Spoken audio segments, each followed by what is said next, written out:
Kalau akal puas, perasaan nyaman, berlanjut, keluarga kita nyaman, bahagia. Nah, ini level kebahagiaan yang lebih tinggi. Kalau keluarga sudah bahagia, naik satu level lagi, sukses dalam bidang karir, mata pencaharian. Ini akan lebih membahagiakan lagi. Kalau itu juga beres, kita bisa naik ke level tertinggi kebahagiaan ketika kita bisa sepenuhnya menyerahkan diri pada Tuhan. Ini nanti yang termasuk makrifat tadi. Jadi ini tahapan-tahapan yang mungkin kita alami saat kita meniti jalan kebahagiaan.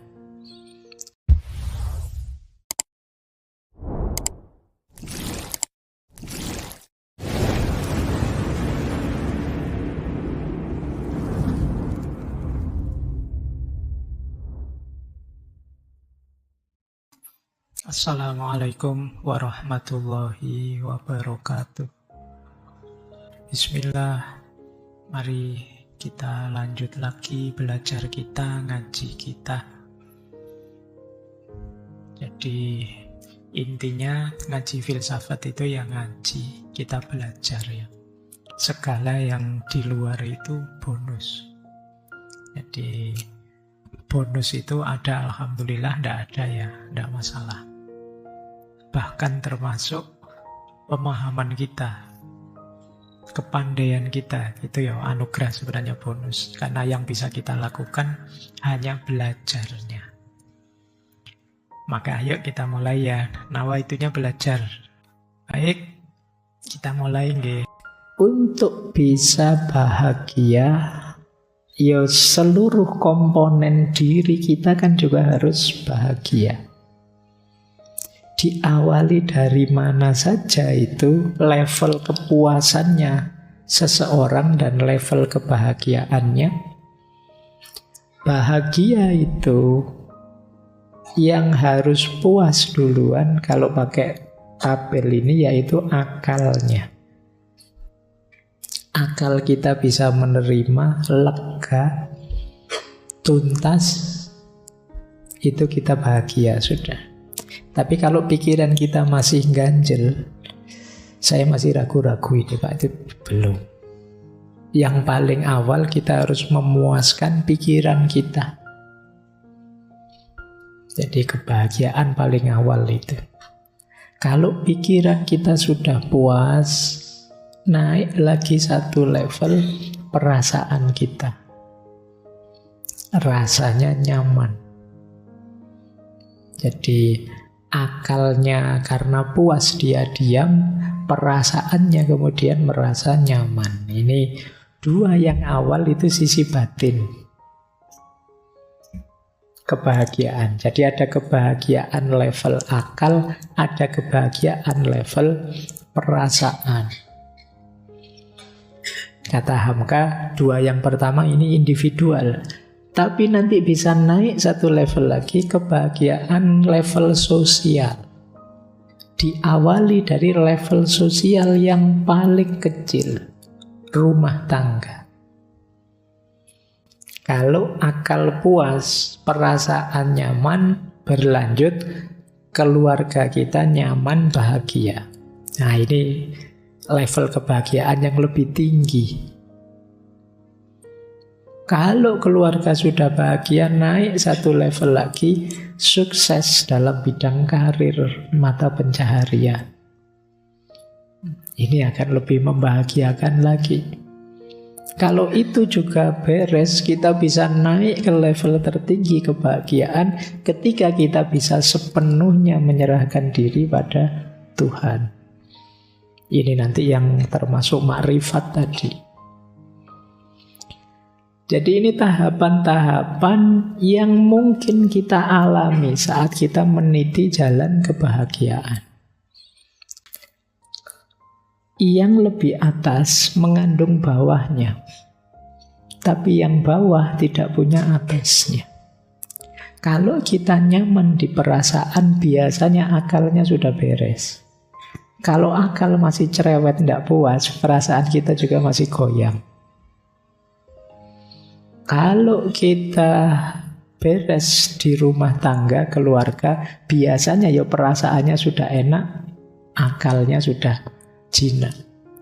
Kalau perasaan masih belum nyaman, akal masih bingung, tidak karu-karuan, di level rumah tangga pun masih sulit untuk bahagia.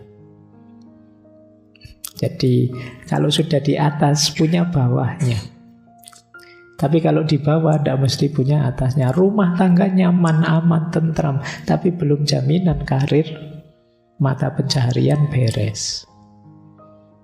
Termasuk yang paling atas. Orang tidak mungkin bisa sepenuh hati menyerahkan diri pada Allah kalau masih ada ganjalan karir, ganjalan keluarga, pikirannya masih kacau, perasaannya masih awut-awutan. Sulit kita pasrah pada Tuhan. Inilah level-level tahapan orang bahagia. Yo, silakan teman nanti merenungi ya, saya ada di mana, sampai di titik mana. Akal beres, perasaan nyaman, Pak. Rumah tangga belum, Pak. Karir nanti dulu, Pak. Oh, berarti 3 yang atas masih belum. Makanya ada yang bilang menikah itu setengahnya agama, karena bahagiamu juga masih setengah, belum bisa sampai atas.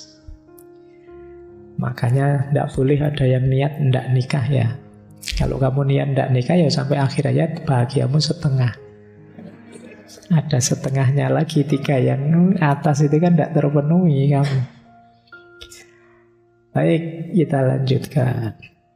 Ayo, bahwa kamu lama dapatnya atau tidak dapat kan bukan berarti kamu niat tidak nikah. Nanti kalau ditanya Allah, kamu kok tidak nikah? Saya sudah niat ya Allah. Sayangnya kok tidak ketemu-ketemu. Baik, kita lanjutkan. Ini adalah paradok materi. Paradok materi itu, mari pinter-pinter menyikapi harta dan materi. Banyak orang salah sikap. Ada yang anti sama sekali, ada yang mengandalkan materi. Ini dua-duanya negatif, kata Hamka. Jadi seperti tadi loh, gaya platonik yang anti materi, atau gaya Aristoteles yang sangat peduli dengan materi. Terus digabung, memang paradoks sih. Tapi yo jangan hidup hanya mengandalkan materi. Memang dia menggoda, tapi jangan diandalkan. Meskipun tidak diandalkan, juga jangan ditinggalkan. Kita perlu materi, kita perlu harta. Jadi kata Hamka begini, kalau ada orang yang hanya mengandalkan materi untuk bahagia, dia ini orang yang tertipu. Jadi biasanya orang yang mengandalkan materi untuk bahagia adalah orang yang belum kaya. Orang yang sudah kaya biasanya akan sadar bahwa ternyata kekayaan itu bukan sumbernya kebahagiaan. Hamka menyatakan begini di bukunya, sebagian orang mengatakan bahwa kebahagiaan itu letaknya pada harta. Akan tetapi yang berpikir begini adalah orang yang putus asa dalam kemiskinannya. Hendak menjadi kaya tapi selalu gagal. Kadang dirundung rasa mencapai kesenangan, padahal tak diperoleh kesenangan lantaran kehilangan kebahagiaan. Pendapatnya tak didengar lantaran ia miskin. Karena itu diputuskannya lah bahwa bahagia itu ada pada uang, bukan lainnya. Kaidah ini berasal dari hati yang kecewa. Jadi kalau ada orang bilang, lah sudahlah, apa-apa itu kalau pengen bahagia ya apa ya harta, atau ya intinya duit lah, nggak usah dibahas susah-susah, intinya duit bahagia itu. Orang yang bilang begini biasanya masih belum punya banyak duit. Jadi maka dia bilang begitu. Buktinya apa? Orang yang kaya raya, uangnya banyak, Biasanya justru dia baru sadar ternyata bukan itu intinya. Hamka membeli ilustrasi begini, coba dicek ya. Kadang-kadang ada orang miskin, kemudian dia bercita-cita kaya. Dalam bayangannya, kalau saya kaya bisa melakukan kebaikan ini, kebaikan itu.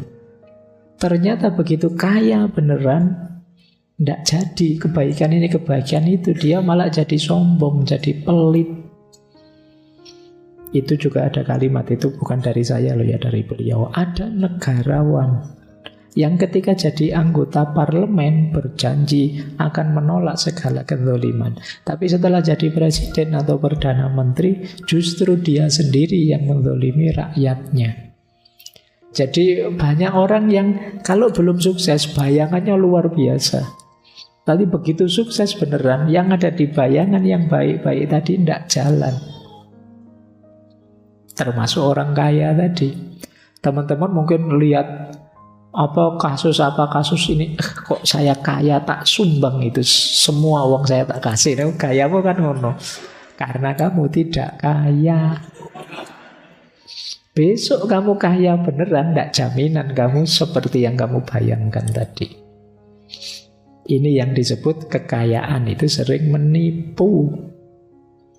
Jangan tertipu, tapi juga jangan ditinggalkan, karena kita perlu.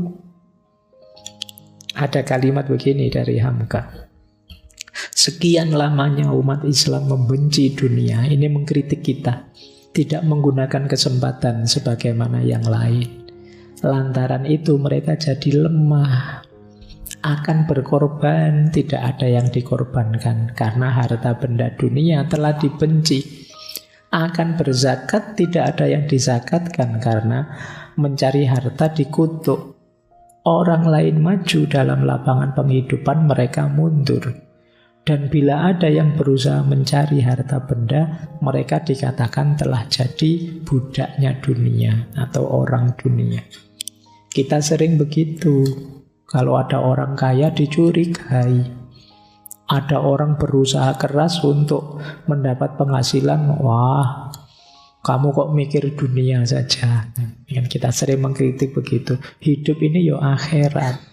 Ngapain mikir yang dunia-dunia? Padahal dalam agama banyak hal yang kita perlu harta, perlu dunia. Tapi kita sering mengidealkan justru jauh dari dunia. Ini yang dikritik oleh Hamka. Mungkin antara lain kita tidak maju-maju ya, kita sulit menyikapi paradok materi tadi secara tepat. Nah, sikap yang tepat bagaimana? Kata Hamka, jalanilah kehidupan ini, penuhi keinginan, tapi dapatkan seperlunya saja. Karena jiwa kita itu hanya membutuhkan yang perlu saja agar tetap dalam keadaan sehat. Jadi berharta oke, punya hal-hal duniawi oke, tapi kalau bahasa Jawanya, tapi jangan kedunyan. Kedunyan itu terikat oleh dunia dan hartanya. Hidup hanya mengandalkan hartanya. Penuhi saja sesuai batasnya. Jadi tidak harus berlebihan. Kuncinya di situ. Jangan meninggalkan materi, tapi juga jangan diperbudak oleh materi. Kalau ingin bersedekah, bersedekahlah. Kalau ingin menabung demi masa depan, menabunglah. Tapi jangan boros, juga jangan pelit. Hari ini ada istilah yang populer, frugal living. Dulu kita pernah membahas minimalisme. Jadi kita itu sebenarnya untuk diri kita sendiri butuhnya tidak terlalu banyak. Baju itu mungkin dulu saya ceritakan, sebenarnya 3 saja cukup. Baju 3 itu yang 1 dipakai, yang 1 di lemari, yang 1 dicuci. Nanti yang dicuci dipakai, yang dipakai dicuci, yang sudah dicuci di lemari. Muter gitu terus bisa. Tapi kan beda kalau anak kos ya. Baju pak, Ada yang dipakai, yang sudah dipakai dicendelkan, ambil di lemari. Nanti kalau sudah bosan yang dipakai, yang dicendelkan dipakai lagi. Tidak ada fase nyucinya, pokoknya dipakai gonta-ganti. Baik, iyalah. Dunia penting, tapi dunia adalah, kalau bahasa Arab itu mazro'atul akhirah. Dia adalah ladang, media untuk kita bisa bahagia di akhirat. Jadi kebahagiaan kita di dunia adalah modal bagi kebahagiaan kita di akhirat. Semakin kuat dunia kita, harusnya semakin menjanjikan kebahagiaan di akhirat. Baik, saya lanjutkan. Nah, ini termasuk yang beliau banyak mengambil dari Imam Ghazali. Bahwa, kayak tadi loh tentang materi dunia, jangan berlebihan, jangan kekurangan. Jiwa kita juga begitu, harus tengah-tengah, tidak lebih, tidak kurang. Ini saya bikin tabel. Ini sebenarnya mengambilnya dari kitabnya. Awalnya yang punya ide ini Ibnu Miskaweh. Disinggung juga oleh Imam Ghazali. Dikutip oleh Hamka. Hidup bahagia itu cirinya 4. Yang tengah itu Iffah, syaja'ah, hikmah, dan adil. Iffah itu harga diri, menahan diri, terhormat. Syaja'ah berani, hikmah bijaksana, dan adil. Kalau kita punya 4 ini, hidup kita bahagia. Jangan lebih, jangan kurang. Iffah yang menahan diri tadi, kalau kurang namanya khumud atau dingin. Berarti orang yang tidak punya inisiatif, tidak ada geraknya, males-malesan, itu khumud, tidak terhormat. Atau berlebihan. Kalau berlebihan namanya syarah. Syarah itu rakus. Jadi orang jangan males-malesan, tapi juga jangan rakus. Secukupnya saja berikhtiar semaksimal kita. Disitulah ada iffah, kehormatan diri kita. Yang kedua, syaja'ah. Syaja'ah itu berani. Jangan berlebihan. Kalau berlebihan namanya ngawur, nekat. Bahasa Arabnya tahawur. Juga jangan kekurangan. Kalau kekurangan namanya juben, pengecut. Jadi orang levelnya pemberani saja. Jangan nekat. Jadi nekat itu berarti tanpa perhitungan. Kalau pengecut tidak berani sama sekali. Kemudian hikmah. Hikmah ini hubungannya dengan ilmu. Ternyata ilmu juga harus pas. Namanya hikmah.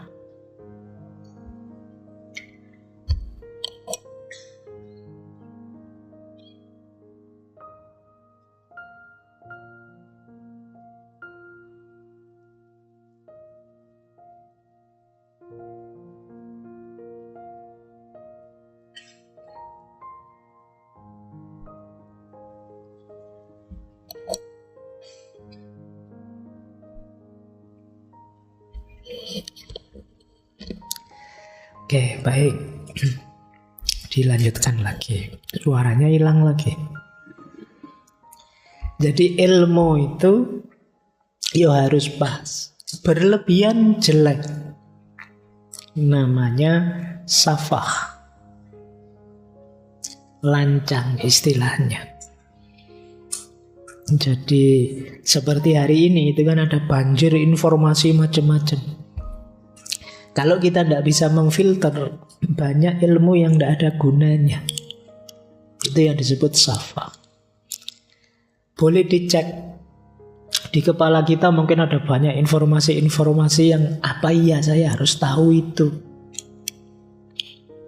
Mungkin ada informasi, Pak, artis itu loh Pak, kemarin kan baru nikah, sekarang mau cerai lagi Pak. Pak, ini macam-macam kan, coba isi kepalamu itu tidak karu-karuan di sini. Itu namanya safah. kekurangan informasi ya jelek, itu namanya bodoh. Jadi ndak update, kurang informasi jelek, tapi berlebihan sampai semua yang ndak penting kita tahu itu ya jelek. Yang bagus apa? Bijaksana. Pastikan pengetahuan-pengetahuan yang kita input ke kepala kita sesuatu yang penting, yang baik, yang manfaat. Itu namanya hikmah. Yang keempat, adil. Adil itu pas. Segalanya pas itu adil. Begitu kekurangan, berarti sudah zalim. Kita melakukan ketidakadilan. Berlebihan, mazlum. Muhana itu hina. Maka jangan kekurangan, jangan berlebihan. Jangan zalim atau mazlum.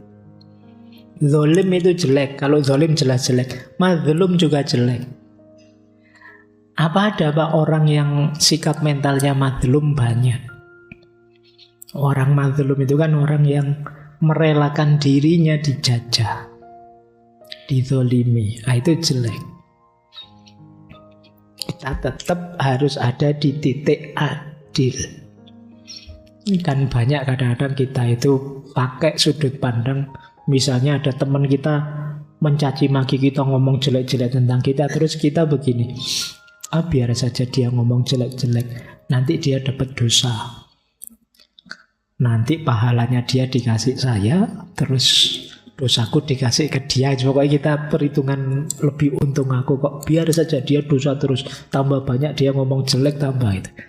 Ini namanya kita diam saja, membiarkan diri kita dizolimi, membiarkan fenomena kezoliman. Kalau memang itu kesalahan, kekeliruan yang perlu diluruskan, luruskanlah.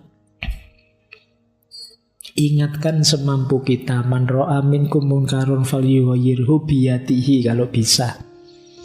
Kalau tidak bisa diingatkan saja bilisanihi. Biyadihi bukan berarti dipukuli ya. Biyadihi itu dengan kuasa kita. Misalnya, kalau kamu ngomong jelek terus tentang aku, besok kalau ujian tidak usah nyontek lagi. Itu berarti dia ada ketergantungan sama kita. Kalau berangkat kuliah tidak usah bareng lagi lah. Itu menggunakan kekuasaan kita. Kalau enggak dengan mulut kita. Kalau enggak ya paling enggak hati kita mengingkari. Menurut saya itu jelek, dosa. Coba saya mau mengingatkan, enggak berani, kalah besar saya. Biarlah, nyari selamat saja. Paling enggak kita mengingkari kezaliman itu. Jadi tetap kita tidak boleh menolerir ketidakadilan. Apalagi kita sendiri yang tidak adil. Itulah sumber kebahagiaan.